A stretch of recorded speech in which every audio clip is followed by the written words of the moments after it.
Movie की शुरुआत में हमें एक लड़की रेचल को दिखाया जाता है जो कि ऑडिशन देने के लिए एक जगह पे आती है। वहाँ कोई लड़का उसका बहुत तारीफ कर रहे थे। कुछ देर बाद वो लड़का उसे बहुत ही टॉर्चर करके रेप करके उसे मार देते हैं। फिर सीन चेंज होता है और हमें एक आदमी को दिखाया जाता है जो कि एक क्लब में होता है। वहाँ कुछ ही दूरी पर एक दूसरे आदमी उसे बहुत ही अजीब तरीके से घूर रहा होता है जो कि डॉक्टर वोल्क होता है। वो आदमी क्लब से बाहर आने पर डॉक्टर वोल्क भी उसका पीछा करते हुए क्लब से बाहर चले आते हैं। वो आदमी कार के पास जाता है और डॉक्टर वोल्क को कार के मिरर पे देख लेता है और कार से एक गन लेके डॉक्टर की तरफ तान देता है। तभी एक दूसरे आदमी उसे पीछे से डंडा मार के बेहोश कर देता है जो कि जॉर्ज होता है। उस आदमी का आँख खुलता है और वो खुद को एक जगह पे एक सेल में बंद पाता है जहाँ उसे जॉर्ज की बार से बहुत दर्द हो रहा था। कि बाहर वो आदमी जॉर्ज को देखता है और चिल्ला के उसे आजाद करने के लिए कहता है। तब जॉर्ज सेल में घुसता है और उसे दबोच लेता है। तभी वहाँ डॉक्टर वोल्क आ जाता है और उस आदमी को एक इंजेक्शन लगा देता है जिससे वो बेहोश हो जाता है। जब उस आदमी को होश आता है तब वो खुद को फिर से उसी सेल में पाता है और वो चीखने चिल्लाने लगता है। तब डॉक्टर वोल्क वहाँ आता है और उस आदमी को कहता है कि यहाँ पे तुम्हारे चीखे सुनने वाला कोई भी नहीं है। और फिर जॉर्ज आता है और उस आदमी को खाना देता है, लेकिन वो आदमी खाने को लात मार के फेंक देता है। तब डॉक्टर वोल्क उससे उसका नाम पूछता है, लेकिन वो आदमी डॉक्टर की बात को अनसुना कर देता है और डॉक्टर को उसे यहाँ से छोड़ने को कहता है। और फिर जॉर्ज उस आदमी के ऊपर पानी का प्रेशर डाल के उसे पनिश्ड करता है और वहाँ से चला जाता है। इसके बाद के सीन में हम देखते हैं कि उस आदमी को वहाँ की एक ड्रॉयर से एक डायरी मिलता है जो कि रेचल का होता है। और फिर वो आदमी उस सेल की गेट को खोलने की कोशिश करता है, लेकिन तभी वहाँ पे जॉर्ज आ जाता है और उसे उठा के डॉक्टर वोल्क के पास ले जाता है और उसे बांध देता है। और फिर जॉर्ज उसकी उंगलियों को जला देता है जिससे वो आदमी बहुत ही ज्यादा चीखने चिल्लाने लगते हैं। इसके बाद उसे ले जाके फिर से उस सेल में बंद कर देता है और फिर वो आदमी थोड़ी कोशिश के बाद सेल की गेट को खोलने में कामयाब हो जाता है। वो आदमी एक फोन लेके पुलिस को कॉल कर देता है, लेकिन पुलिस को कुछ बता पाने से पहले डॉक्टर वोल्क घर की पावर को कट कर देता है जिससे फोन भी डिस्कनेक्ट हो जाता है और घर में अलार्म बजने लगता है। तभी वो आदमी उस घर से भाग के मेन गेट के सामने आ जाता है, लेकिन गेट की पार होने से पहले डॉक्टर वोल्क और जॉर्ज उसे पकड़ लेता है और फिर से सेल में बंद कर देता है। अगले सीन में हम एक पुलिस अफसर को देखते हैं जो कि उस आदमी की कॉल की वजह से ही यहाँ पे आया था, लेकिन वहाँ उसे कोई भी रेस्पॉन्स नहीं मिलने की वजह से वो फिर से चला जाता है। और फिर हम सेल में उस आदमी को देखते हैं जहाँ स्पीकर से बहुत ही तेज आवाज आ रहे थे जिसे सुन के वो परेशान हो गया था। तब वहाँ जॉर्ज आता है और उसे इलेक्ट्रिक शॉक देकर गिरा देता है और एक लाठी से उसे मार मार के उसका हालत बिगाड़ देता है। और फिर हम देखते हैं कि जॉर्ज और डॉक्टर डिनर करने के बाद उस आदमी के लिए भी जॉर्ज डिनर ले आता है, लेकिन जब वो खाने लगता है तब जॉर्ज उससे वो खाना वापस मांगता है। तब वो आदमी खाने में से एक हड्डी का टुकड़ा अपने पॉकेट में डाल लेता है और जॉर्ज को वो खाना वापस कर देता है। फिर वो आदमी उस हड्डी को घिस घिस के एक नोकीला वेपन बनाता है और जब उसे किसी का आने का आहट सुनाई देता है तब वो उस हड्डी को अपने बिस्तर के नीचे डाल के सोने की नाटक करता है। दूसरी तरफ डॉक्टर वोल्क के घर के सामने एक डिटेक्टिव आती है जिसका नाम जेनेट होती है। जेनेट डॉक्टर वोल्क से कहती है कि आपके घर से पुलिस स्टेशन में एक कॉल आया था और मैं इसी सिलसिले में आपसे बात करने आई हूँ। डॉक्टर वोल्क जेनेट को कहता है कि मेरी एक बेटी है जो कि एक मॉडल बनना चाहती है। तब सेल में बंद वो आदमी जेनेट की आवाज सुन के उसे पुकारना चाहता है, लेकिन तभी जॉर्ज उसका मुंह में टेप लगा देता है। जेनेट के जाने के बाद जब जॉर्ज उस आदमी को लेने आता है तब वो आदमी उस नोकीले हड्डी से जॉर्ज के गले में अटैक कर देता है जिससे जॉर्ज काफी ज्यादा घायल हो जाता है। जॉर्ज को बहुत गुस्सा आता है और वो उस आदमी को बहुत ही बुरी तरीके से मारने लगता है। फिर जॉर्ज उस आदमी को एक कुर्सी में बैठा देता है और एक मशीन से उसके दिमाग में इलेक्ट्रिक शॉक देता है जिससे उसकी सारी यादें दिमाग में चलने लगता है। शॉक के बाद डॉक्टर वोल्क उससे अपना नाम पूछता है, लेकिन वो आदमी खुद का नाम भी भूल चुका था। तब डॉक्टर वोल्क उसे एक फोटो दिखाता है जो कि रेचल की होता है, लेकिन फोटो देख के भी उस आदमी को कुछ भी याद नहीं आ रहा था और फिर डॉक्टर वहाँ से चला जाता है। अगली सुबह डॉक्टर वोल्क उसे एक इंजेक्शन लगाता है और जॉर्ज से उसकी शेविंग करवाता है और फिर उस आदमी को पहनने के लिए एक लेडीज ड्रेस देते हैं। वो आदमी पहले तो ये पहनने से इनकार कर देता है, लेकिन जब डॉक्टर वोल्क कहता है कि अगर वो ये ड्रेस नहीं पहना तो उसे खाना नहीं मिलेगा, तब वो ये ड्रेस पहन लेता है।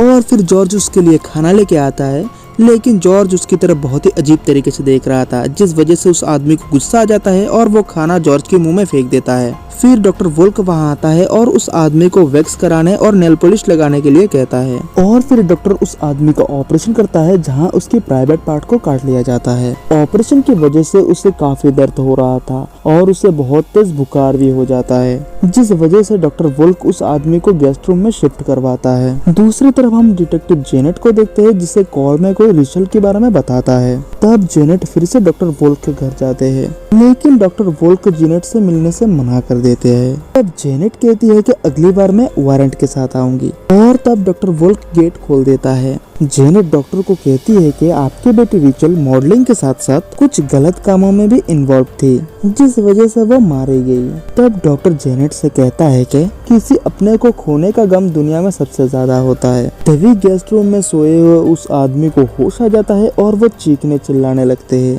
जिस वजह से जेनेट को शक हो जाता है और वो डॉक्टर वोल्क को गन पॉइंट करके उस रूम को दिखाने के लिए कहती है।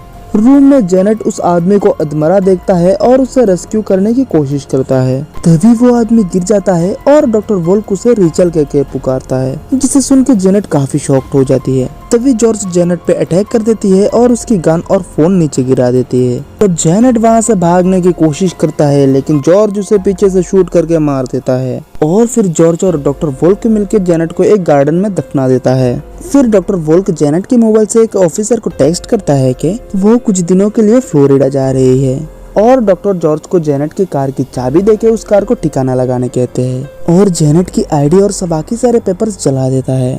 अगले सीन में हमें उस आदमी को दिखाया जाता है जो कि रिचल की डायरी को पढ़ रहा होता है। तभी वहाँ डॉक्टर वोल्क आ जाता है और उस आदमी को कहता है कि अब तुम्हें पूरी तरीके से बदलने का टाइम आ गया है, और फिर उसे ऑपरेशन के लिए ले जाया जाता है, जहाँ डॉक्टर वोल्क उसका ऑपरेशन करता है और उसे पूरी तरीके से फीमेल बना देता है। लेकिन ऑपरेशन के बाद उसका बॉडी टेम्परेचर बढ़ता जा रहा था। तब डॉक्टर जॉर्ज से उस आदमी को पानी में रखने के लिए कहता है और थोड़ी देर बाद फिर से टेम्परेचर को चेक करने के लिए कहता है। उसके बाद हमें 4 महीने बाद का सीन दिखाया जाता है, जहां एक पुलिस ऑफिसर डॉक्टर वोल्क से मिलने आता है, जहां वो ऑफिसर जेनेट के बारे में पूछता है। तब डॉक्टर उसे कहता है कि जेनेट यहाँ पे आया था लेकिन बिना कुछ बताए चली गई, और फिर वो ऑफिसर भी वहाँ से चला जाता है। और फिर हम डॉक्टर वोल्क और जॉर्ज को लंच के टेबल में देखते हैं, जहाँ वो आदमी खाना लेके आता है, जो कि अब पूरी तरह लड़कियों की तरह सजी हुई थी और खुद को रिचल समझ रही थी। वो आदमी डॉक्टर को डैड भी बुला रहा था, जहाँ हम समझते हैं कि रिचल की डायरी पढ़ते पढ़ते वो आदमी भी खुद को रिचल के कैरेक्टर में डाल लिया है। लंच के बाद डॉक्टर वोल्क उस आदमी से कहता है कि मैंने तुम्हारे लिए एक सरप्राइज रखा है, जो कि मैंने बहुत ही मेहनत से खास तुम्हारे लिए तैयार किया है। और फिर रात को हम डॉक्टर और उस आदमी को देखते हैं जो कि एक रूम की तरफ जा रहा होता है। वो रूम ठीक वैसे ही अरेंज किया हुआ था जैसे कि हमने मूवी की शुरुआत में देखा है, जहाँ पर रिचल की रेप हुआ था। अब डॉक्टर रिचल की रेप वाले वीडियो चला देता है और जॉर्ज उस आदमी के साथ ठीक वैसा ही करता है जैसा कि रिचल के साथ हुआ था। जॉर्ज उस आदमी के साथ जबरदस्ती करते टाइम उस आदमी के हाथ एक नाइफ लगता है, जिससे वो जॉर्ज का गला काट के उसे मार देता है। तभी डॉक्टर वोल्क वहाँ पे गान लेके आ जाता है। वो आदमी तब भी डॉक्टर को डैड बुला रहा था, लेकिन फिर भी डॉक्टर उसे गन पॉइंट ले लेता है और बाहर लेके आता है और उसे एक वेबसाइट की याद दिलाता है, जहां लोग अपनी अनह्यूमन फैंटेसी को पूरी करने के लिए पे करते हैं। रिचल भी इस वेबसाइट के द्वारा वहाँ पे गई थी।